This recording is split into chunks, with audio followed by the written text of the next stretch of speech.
Good morning and happy Friday. It's been a minute. I hope y'all who've been watching have enjoyed our replays of our past, I think it's 104 episodes so far.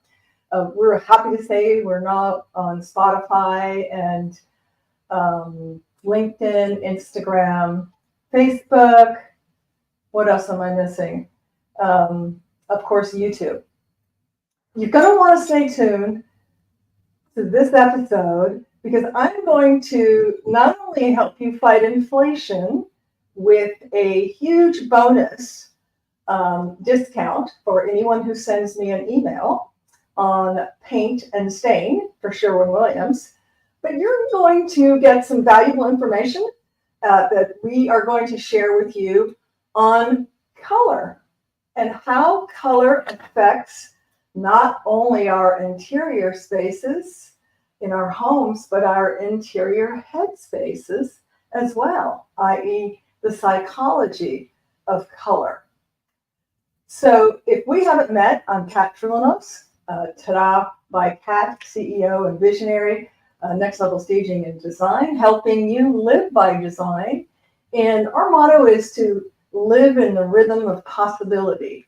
And I just want to, at the top of the show, put out to you all, anyone that you know who might be a good guest on our show, who has their magic mojo, juju to share, would love to talk to them. And also share with us what topics. We are open to all topics except politics and probably religion, but definitely politics.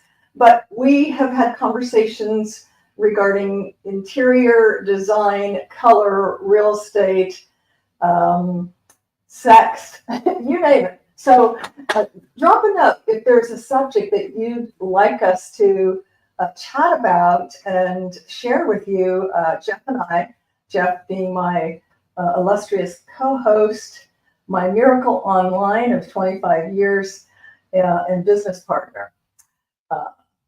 So without further ado, and I'm timing this from another room, but I would like to bring on Jeff at this point. Let's see. Hey, good morning. Good morning. And I love the new background with the color wheel and the ta-da.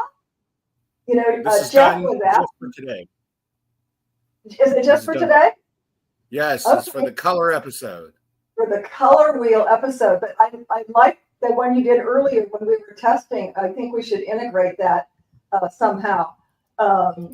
So a little background on me. You know, color is complicated. My clients hear me say that all the time, and which is why I've taken the time, resources and energy to get not one, not two, but 3 master certifications, which really was just so beneficial for me because the nuances of color are complicated. And it was very beneficial to have the nuances from 3 different master instructors and to then, integrate and meld into the complexities of color. I do a lot of color consultations mixed in with my design clients, and of course design and staging color is involved. Anyone who knows me, I'm not a I'm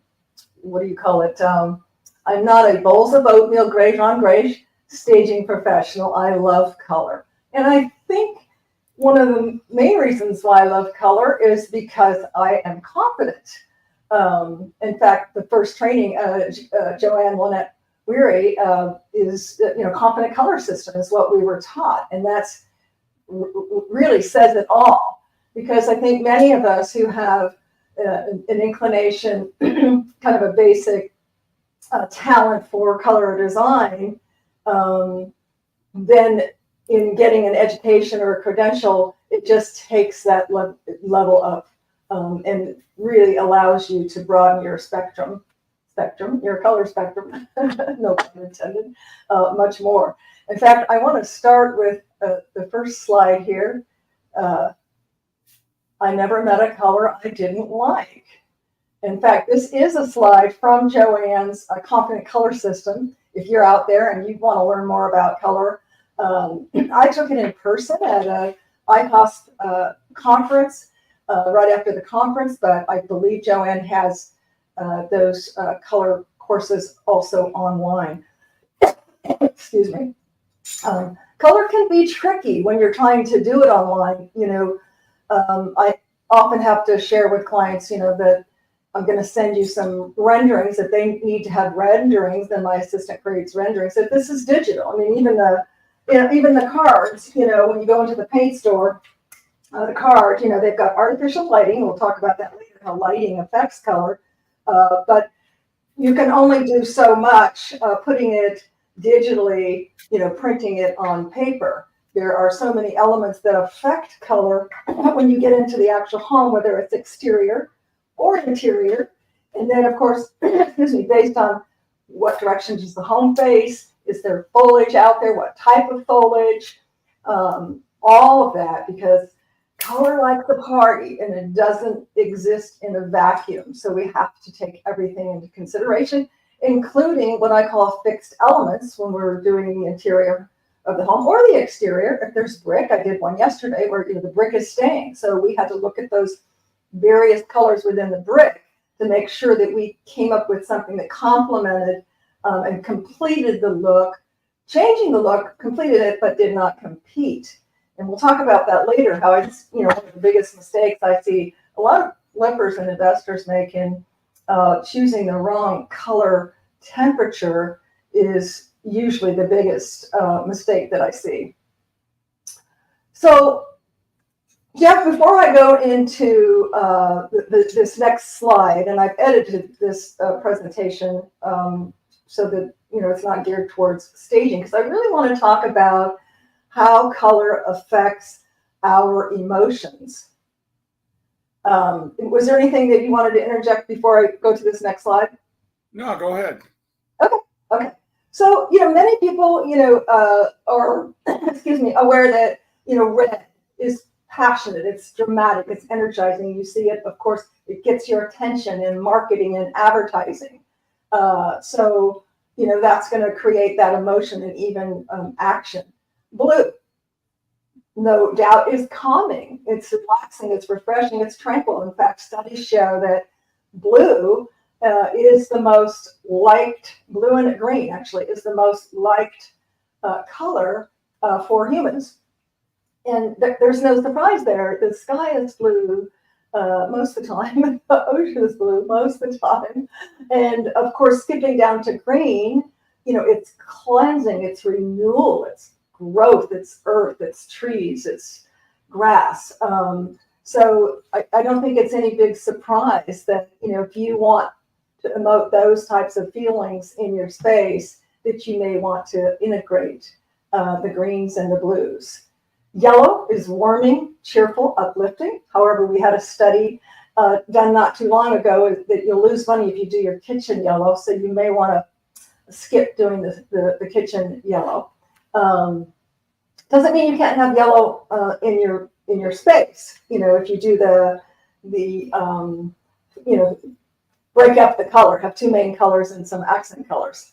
Orange, obviously, I'm kind of wearing a red orange today, a kind of bright iridescent orange, which I thought was fitting for doing a color segment here, because I just put it on and it made me cheerful and uplifted me, even through our technical difficulties, which Jeff overcame. And we talked about green. So those are the overall color emotions and how color affects our emotions. Another study that I had shared in the past is that, with design and staging, that decisions are made on color more than anything else. And the potential decision maker may not realize that it's a subliminal, just like the old adage, you never get a second chance to make a first impression. We have 6 to 9 seconds to grab someone's attention, whether we're meeting them, going in their home, walking by, driving by, looking at the exterior. I mean, when I was in new home sales, I had folks who loved the model I took them to see the same plan, and they just hated the outside. They couldn't really decipher why. But when you drill down to it, it was color. 9 times out of 10, it was because there was like a poo-poo brown on the exterior that didn't resonate well. So it isn't the color, it's your reaction to color. So, in looking at this slide, which chair would you sit in? And there's no right or wrong. And actually that could change from day to day, because you might feel drawn to a yellow chair one day and a green chair another day. So definitely it affects our mood and what mood we're looking to go towards. So this kind of tags with the previous dialogue, and that is that color is responsible for over 60% of decision making and 75% of design mistakes. Color's complicated, like I said, but it keeps me busy. So, so let's talk about a little bit about color. And Joanne taught this. This is actually a slide from her class, because it's not the color so much; it's the saturation or the intensity that really makes a difference. So we do a kind of a color test to kind of see where a client is comfortable in the saturation or the intensity, because this is the same color but in muted. Okay, so that plays a huge factor. If I could divide, I would say the biggest color mistake, it would be in cool and warm. Okay. If you cross those over, unless you do it in threes intentionally, so it looks by design, because sometimes you can have what's called a fixed element. Let's say a counter.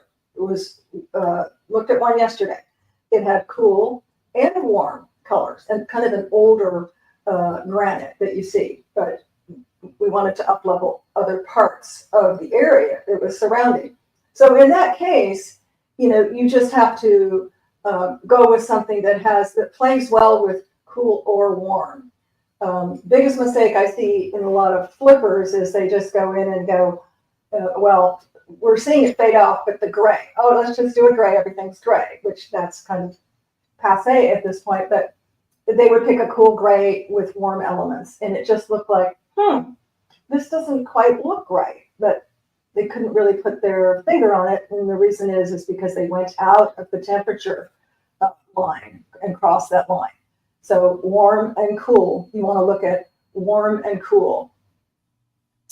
So the color secret is to mix colors, and I've used this term again, that complete, not compete, and you can do that.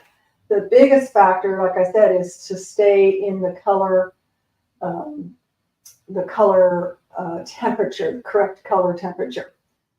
So I've got some more slides here, but I want to bring in this slide that I pulled out when I was putting together a presentation for a local builder association with a colleague of mine and doing research. I've stumbled upon this, and I hope that you can read it. I will read it to you, of course, for people who are just listening as well. But this really blew me away in terms of, if you believe, that we are all living and breathing energy and frequency, okay? And everything around us is adamant and inanimate. So this illustrates the power of color. So in comparison, sound has power.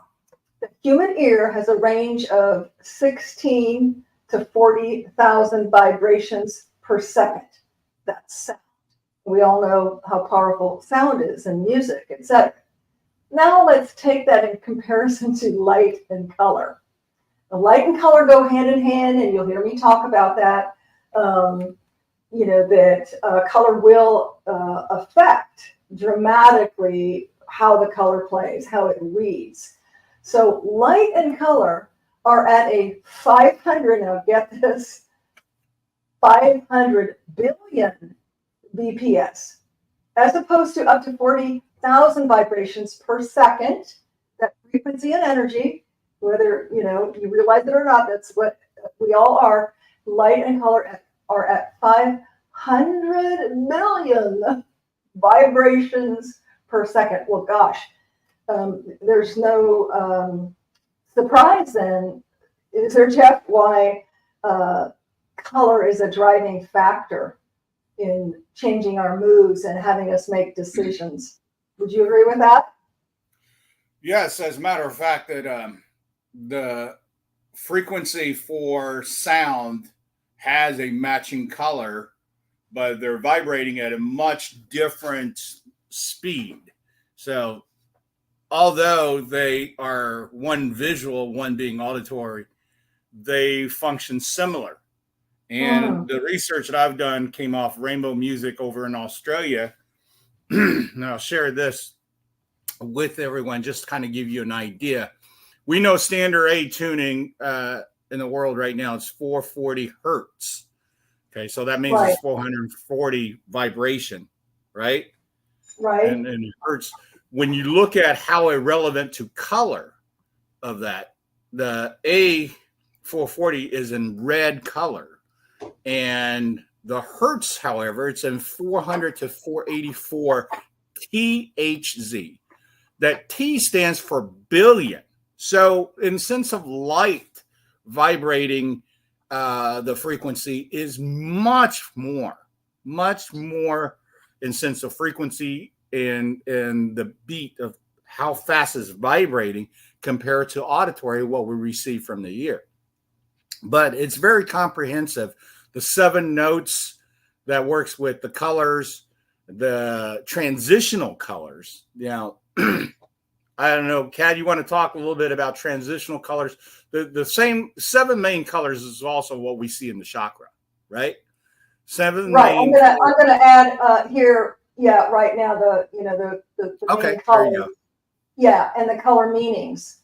So there's 7 whole tones in music. So this isn't an accident. This is not coincidental. This is actually by design, right? And this is where. So Jeff, not to interrupt you, but we have color meanings here, and I've never seen one so elaborate that had the grays, blacks, white, pink, and we all know that right. Black's not a color. But what are the colors? I think it goes to the orange, doesn't it? 1, 2, 3, 4, 5, 6. What would be after orange to make the 7th color? Red, orange, yellow, green, green, blue. So orange goes to red. Well, there's red. So 1. Right. So from red goes to orange. Orange goes to yellow. Right. But I'm saying out of this chart, where are the 7 colors? The 7 colors is red, orange, yellow, green, blue, indigo, and violet. Indigo and violet. So interesting that you say that. And I think indigo and violet falls into the purple. And that's interesting that 3 colors are lumped together under purple, because in my research, violet waves carry the most, maybe that's why we love purple so much, it's our family color. Violet waves carry the most energy because they have the shortest wavelength and the highest frequency in the visible light spectrum. Never knew that. Just always, was attracted. And I mean, when I was 20, the first thing I bought with my first paycheck was a purple flocked, velvet flocked bedspread. It was like my treasure. Also purple represents consciousness in the chakra. Is the top, right? Yes. So it's not surprising that when you look at in the color chart meanings of royalty, wisdom, bravery, spirituality, uniqueness. I mean, these are all driven with the consciousness philosophy, right? Absolutely.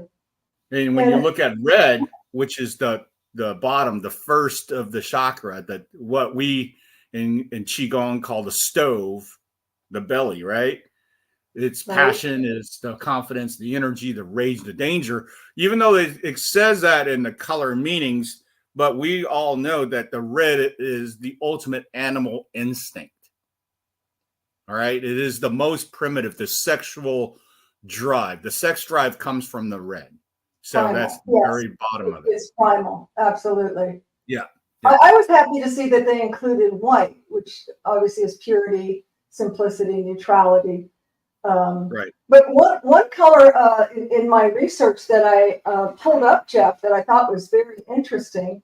And again, as I said, we don't talk about politics or religion, but Christ consciousness is not really a religion. It's a philosophy. But gold, and we have a lot of gold in our home too, don't we? And in staging and design, we use mixed metals and integrate gold as the anchor always. So in my research, I found that they stated gold is the color most utilized to symbolize divine connection, and each figure connected to Christ, including Jesus himself, has a golden halo drawn around their head to show their loyalty to Jesus during his crucifixion. Didn't know that. The most symbolic color in this painting, they're not showing a painting, but would be red, and that's going back to the red with passion. But I didn't know that about gold. Of course, when you think about it in retrospect, you go, yeah, there's gold halos. There's, a lot of gold. Of course, gold is, riches and things like that. But I never heard it anchored and tied to the divine connection, which I thought was really interesting. Gold is the precious metal that everybody, seeks the value of it. And if you are into the UAP, UFO, all that direction of that information, you realize that there's a lot of story about mining gold and the history of the Anunnaki creating from research of Zecharia Sitchin talks about why they were here in America, on the planet Earth, to mine the precious metal, because gold is a conduit.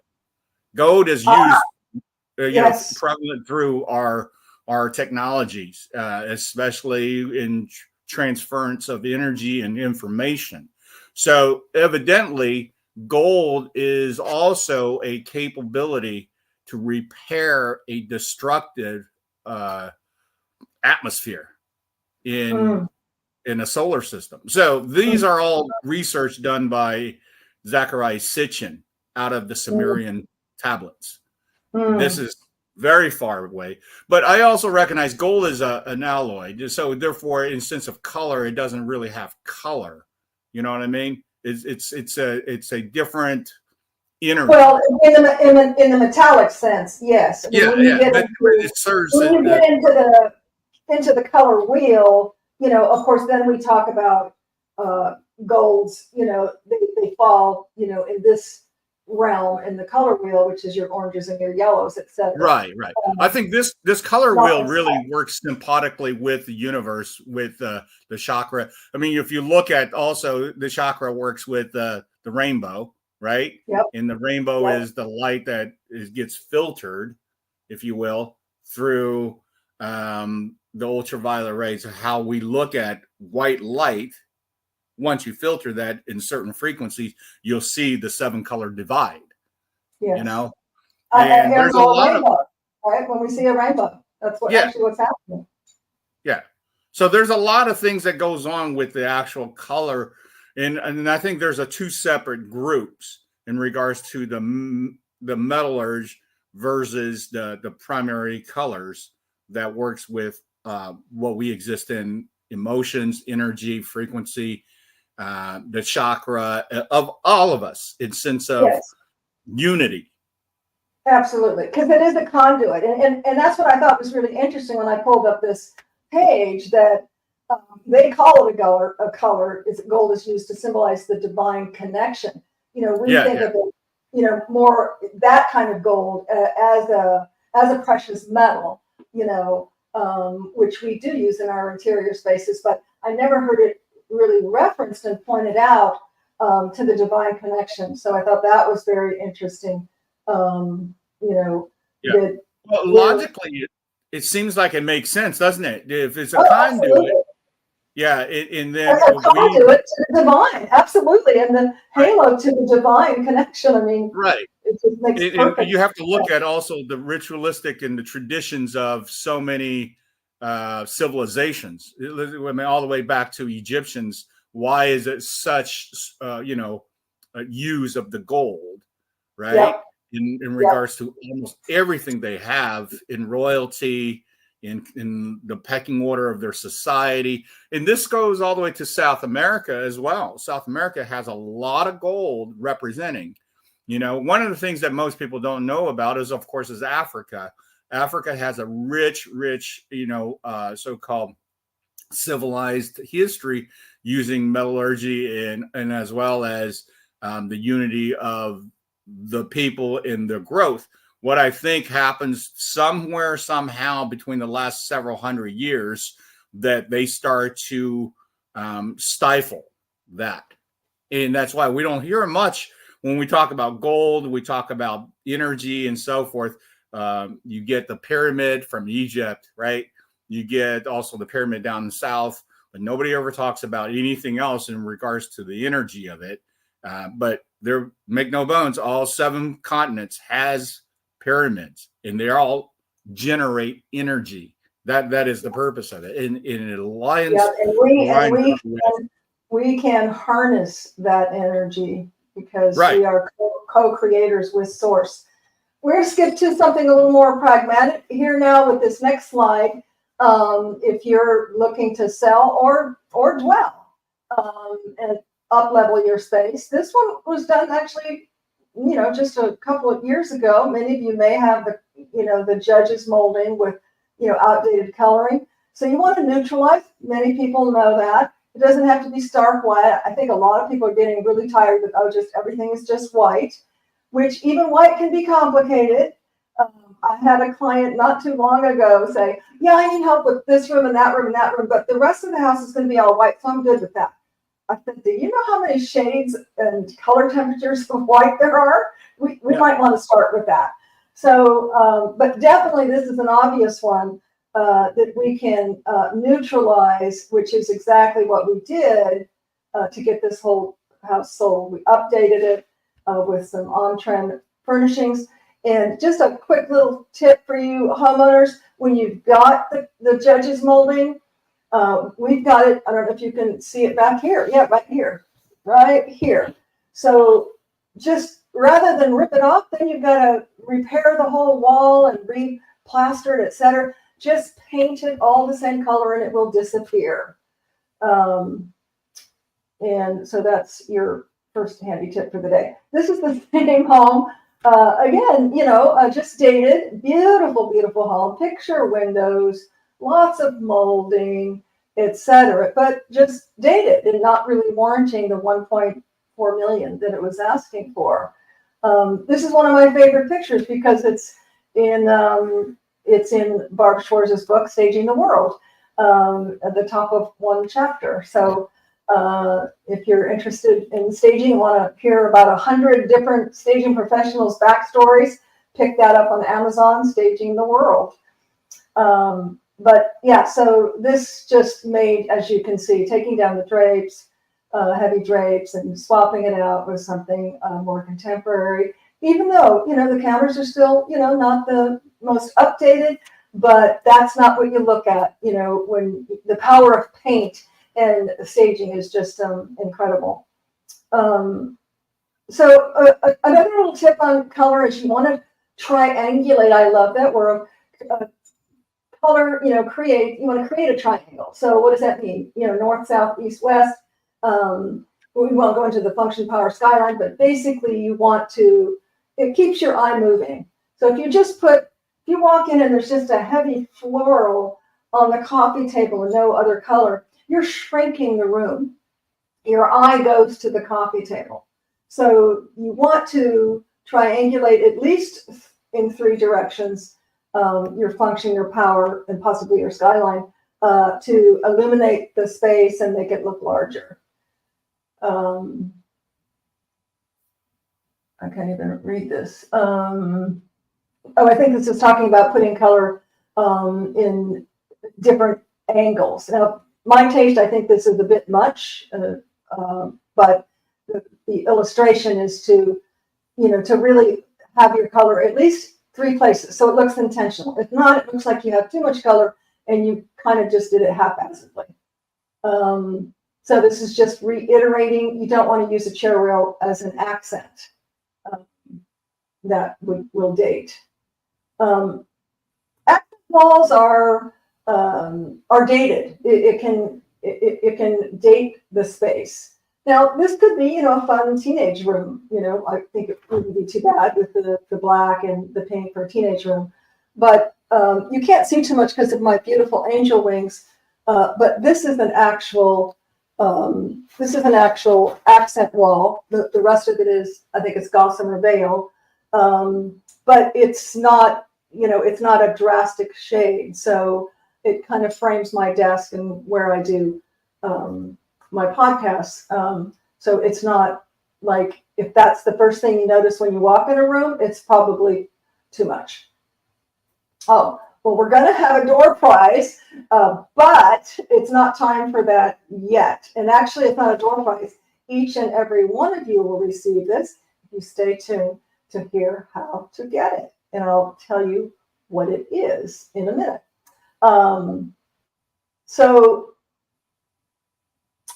I'm going to just briefly, and then Jeff, I'll take it to you. I want to talk about green and what color means spirituality. So blue, no surprise, represents trustworthiness, peace, calm, serenity, stability, love, energy. I'm sorry, I'm skipping. Red is love and energy. Danger, as you mentioned, Jeff, and aggression. Yellow is happiness, energy, optimism. If you're feeling down, put on a yellow shirt or a yellow hat. It'll make you feel happier. Green, no surprise here, is nature. It's growth. It's harmony. It's peace, which is part of what inspired me to create Cat's Eye and Decor, where we create custom biophilic. I wish I had a sample. I don't. It's in the car or hanging on my wall. But I source preserved mosses from all over the world and create wall decor as well as table decor. Our most recent was a huge, which I have one on my table, and I made 2 for clients, and it's they had a huge table, 72-inch round bowl with bun moss, just exquisite. And they've done studies, and it's proven that whether it's preserved, which this is preserved, so good news is there's zero maintenance, or not, it has a calming effect. It lowers your blood pressure. It calms you. It gives you a feeling of peace. And I just love the fact of, bringing the outdoors in. So many of us, have to spend so much time inside, especially those of us in Houston. And I love my air conditioning. So in between going to my hot warehouse. Hey, Adriana, she's in the hot warehouse today. So bless you, Adriana. So yes, it brings the outdoors in, and it's like your home is giving you a big hug. And who doesn't like a big hug? Description here that I pulled up, green is the color of life. It's renewal, it's nature and energy. It has a healing power, and it's the most relaxing color for the eye to view. And I'm sure that's why the studies have proven, that it actually lowers your heart rate and relieves anxiety, etc. Right here. Helps alleviate anxiety, depression, and nervousness. Green is new growth, rebirth, and harmony. And who doesn't want any of those things? So that's all I have, Jeff. Let me see. Yeah, that's all I have before and we're right at about 34 minutes. So before I announce how our viewers can receive this door prize, and it's not, luck of the draw, you all will, all those who are listening and do what I say to do. So any final thoughts, Jeff, that you wanted to share? Yeah, if anybody who's watching this podcast is interested in more information and maybe even discussion and have questions, please email us or drop us a message on YouTube. It's under the live tab. Yep, I've got my card right here. Yeah. If you want a free consultation, I'm sorry, a free discovery call to set up a consultation, whether it's on-site or not, Set Out by Cat is full service color staging and design. And then also, if you or someone you know think would be a good candidate for our show, we are looking to interview guests to see if we're a good fit. And I love sharing platforms with folks, of all types of businesses and ventures, and especially solopreneurs. I love to share and lift them up. So, and again, let us know if there's something, a topic that you would like us to talk about. And again, we'll talk about just almost anything except for politics. Okay, so let me add one more thing to this. Like I said, the color is vibrating faster than the frequency that you hear in music. Although they have correlations of the two, you have to recognize that your brain can process this similar to how you would feel when you're hearing a song. And when you want to incorporate the maximum use of the color and the sound, this is what we do in my house. We have a certain color that brings a certain calmness into the master bedroom. We have a frequency piped into a stereo sound behind the headboard that brings it down to a certain relaxation frequency. These are all very applicable and can be designed for your home for next level living, right? Yes, So, and I'm glad you mentioned that, Jeff, because I failed to mention that when we custom create our biophilic pieces, that it is done while playing the 432 hertz in the room. Yeah, we just so everybody knows, we work on a lot of projects. Like I'm writing a book that is also infused with frequency and color. Well, I think everything we do is. Yeah, we do this consciously by design, so we can offer this. Because if you recognize, if you just arbitrarily throwing in combinations and not really pay attention to, it's very confusing. It's not harmonizing in the message you're trying to get across or the intentions you're trying to get across. And we're very much aware that when we put out something, that we want to make sure that the intentions are met and the results are optimal. So with that being said, that there is a lot of information in regards to frequency and color, frequency and auditory, and how it affects you. And with that being said, I mean, we could do this for 2 hours, but we could, and we'll do a follow-up if y'all want to. We've got a plethora of information and knowledge on all levels of this, but we would love to hear from you. So please share, comment, and thank you for taking time out of your day to be a part of our day. And I just wish for you to live by design and live in color, any color. Pick the color. Until next time, have a fabulous weekend and go out and make it a great day. Bye, Jeff. Bye, everybody. Bye, everybody.